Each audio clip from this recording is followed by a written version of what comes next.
What's up everyone, and welcome back to another video. Several weeks, I wasn't doing too well. I wasn't doing as well as I should have on simple tasks. My attention wasn't there 100%, and I became more and more stressed. I knew that I wasn't performing at the level that I was expected to for myself, and well, I didn't really know what to do. When given a new assignment that week, I became instinctively stressed and fearful of performing poorly again, even though I haven't even started it yet. My negative thoughts and perspective ultimately led to, well, you guessed it, negative output. Your thoughts become your actions, and this was clearly the case for me. I remember getting so much constructive feedback that really had me worried. A manager was telling me how my performance and competencies weren't lining up with an analyst and that I needed a lot more training to bridge my knowledge. And I took all that feedback personally, so one night that week when I went to the gym and halfway through my workout, I even went to the bathroom and started crying. My work was eating at me internally and affecting me outside the work environment altogether. That next morning, my alarm rang at 6 a.m. like usual, and unlike other mornings where I'm a little more optimistic and energetic in starting my day, I just lay in bed pondering whether I even want to get up for work that day. I felt hopeless because I knew I would in some way or another not do well or embarrass myself in front of my supervisor and their manager. I felt like my work had become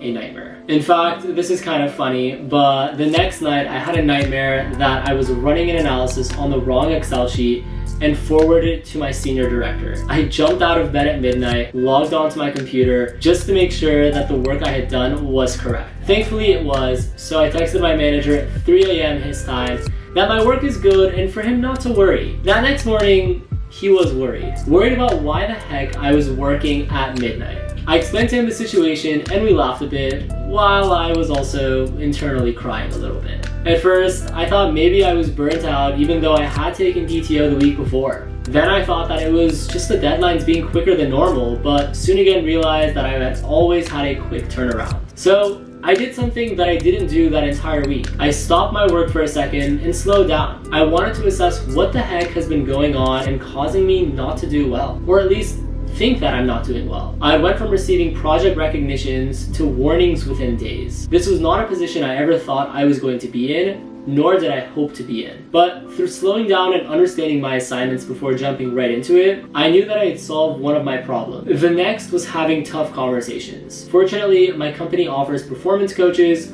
so I reached out to mine and shared my situation with him. I told him that I felt my performance was slipping and, as my coach, how can you coach me to improve my performance? He helped me narrow where my performance issues were coming from and helped me develop a game plan moving forward. So the next thing I learned was how to develop a game plan. I felt a bit better after speaking with my coach because I had some more actionable steps that I could be taking. Finally, I bit the bullet and had a one-on-one with my supervisor. I just expressed how I was feeling. I told him that I was stressed and that ultimately hindered my performance and was resulting in a cyclical pattern of becoming more stressed and turning in lower quality work. He expressed that he had seen a little bit of a lower performance, but not as bad as what I was making it out to be. Hearing that definitely did bring a sense of relief though. During our conversation, I implemented what my performance coach taught and drafted a game plan on how I plan on taking on my future asks and assignments. I told him that I'd first take a second to assess the ask at hand, understand what was being asked of me, and from there, I determined if I had any initial questions that would help me grasp the overall purpose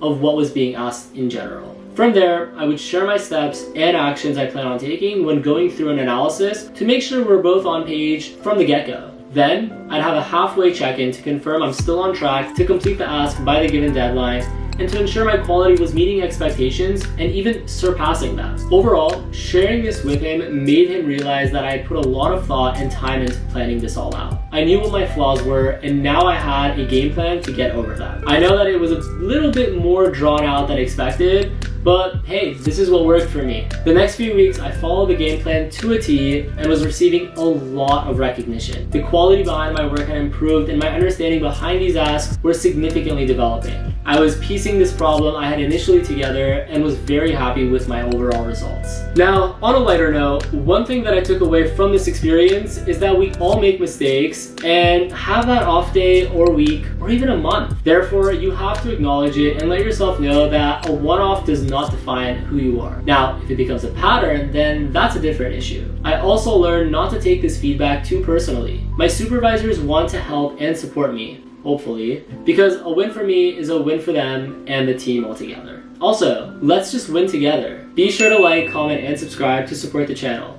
I don't know why I forgot to mention that earlier. Another thing that I took away after having a discussion with one of my previous supervisors was to follow in the practice of following the 3 Ps. Pause, process, then proceed. Whenever you're at a fork in the road or don't know how to approach a given ask, pause. Take some time to assess or process. Once you've given yourself a decent amount of time to process, then you're ready to proceed. The final thing I learned from this was that we're human. We all make mistakes, but sometimes we can get too into our head about certain issues and keep blowing them out of proportion. Therefore, try to maintain a positive mindset. I took this experience as a learning opportunity that I am now sharing with you all. I know I'm not the perfect management consultant. I'm a 23-year-old who knows my flaws and gaps and works every day to bridge them. So be positive because life is good, and work every day to become a better version of yourself that was yesterday. If that ending wasn't motivational and worth a like, then I don't know what is. So if you found this video helpful, be sure to like, comment, and subscribe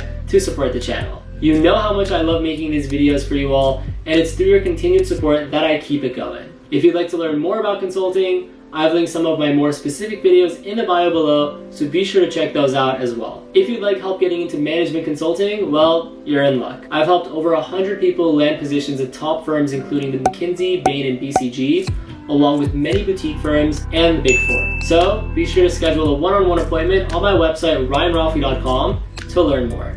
As always, thanks. Until next time.